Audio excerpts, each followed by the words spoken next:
Hello, this is Wisdom Hunter with another video for solo gaming for D&D RPG on Roll20. So this is when you need to just go on Roll20 when you got no one else to play with. So you go on and play a solo game of D&D.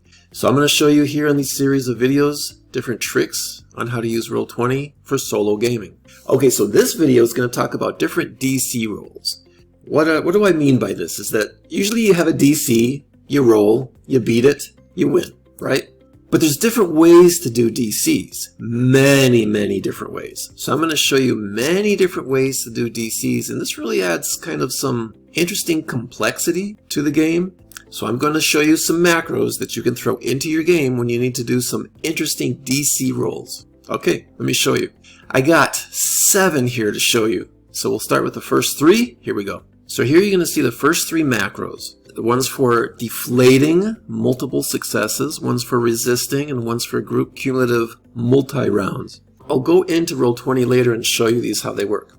Okay, here are 4 more. So you have a group cumulative, and then you have this uphill battle one. And now this other one is a skill challenge.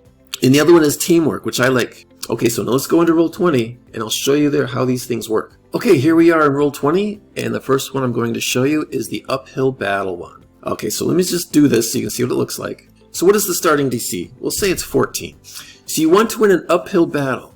You need to reduce the starting DC of 14 to 0. Each time you beat a DC, subtract how much you beat the DC from the DC. Then roll again.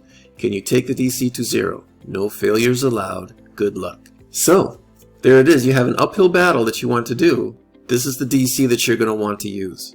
The next one that we're going to look at is the DC teamwork. See what it looks like? Okay, we'll start out with the same DC, 14, so you can compare these. So here you can see in the teamwork DC, if one PC is trying to do something like roll a boulder or something like that, there's the DC that they have. Now if another PC wants to help, they have to together roll up to 26. Now if a third PC wants to help, together they have to roll up to 37, all 3 of them. If 4 of them want to get together and work on something, they all get together and all of their combined rolls need to go up to 48. If the final result is a failure, all of the PCs that participated in these rolls get 1 shadow point towards corruption. Okay, the next one is going to be the skill challenge.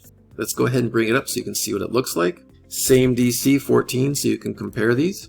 How many successes? Oh, let's say that they need to do 6 successes. You can have anything between, say, 3 and 10. So each PC does a check versus a DC 14.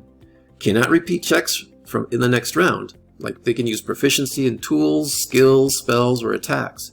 Now they win with 6 successes or lose with 3 failures. So the PCs start working on a skill challenge. If they can get to 6 successes before they reach 3 failures, they win. So that's how that skill challenge works. Now the next one is going to be this resisting macro for a DC.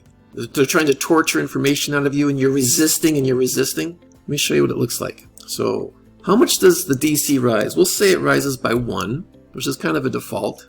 So what is the total to reach? So here when it says, what is the total to reach?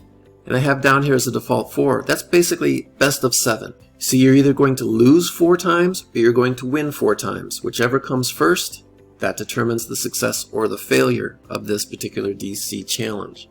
In this case, we'll just say 3. So that's basically best out of 5. So you're either going to beat the DC 3 times or you're going to lose to the DC 3 times. Okay, so let's submit it. So what is the starting DC? We'll say 14. So here's what it's going to look like. You are resisting something. Keep the DC low by beating it. A failure raises the DC by 1. So 3 successes win, 3 failures lose. Roll the skill check to beat the starting DC of 14. So if you're resisting and you want to do a willpower check, roll willpower.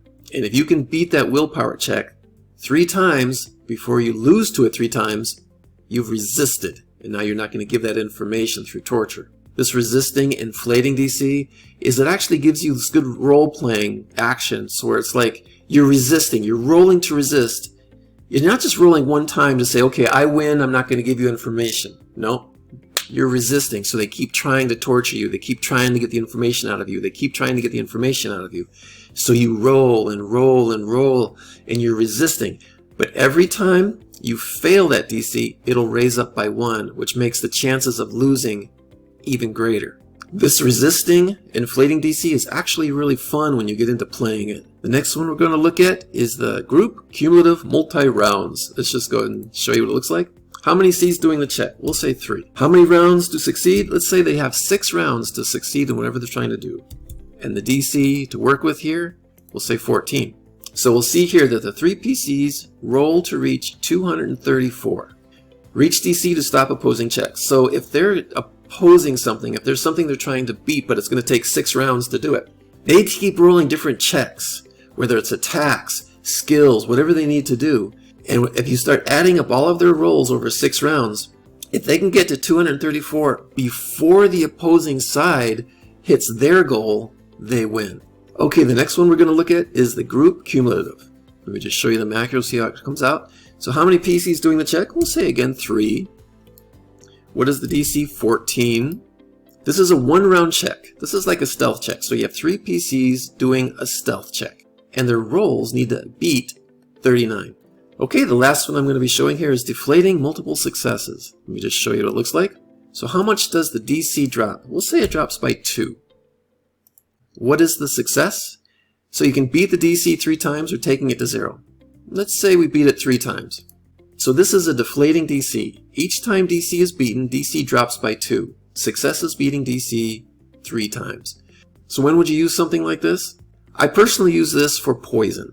Let's say you take on poison and you're trying to beat that poison. Well, maybe you start off with a DC of 16. So this depends on the DC of the poison. So if you start off with hitting that DC 16, you beat it. Now it goes down to 14. Now if you try to beat that DC of 14, if you take that down to 12, once you beat that 12, the poison is now out of your body. And so that's one way to use this deflating. It starts off kind of tough, but it gets easier and easier. Okay, so that'll do it, showing you some of these macros for different DC challenges that you can do for your players or your PCs. So this is Wisdom Hunter signing off, and remember, whoever has the most fun wins.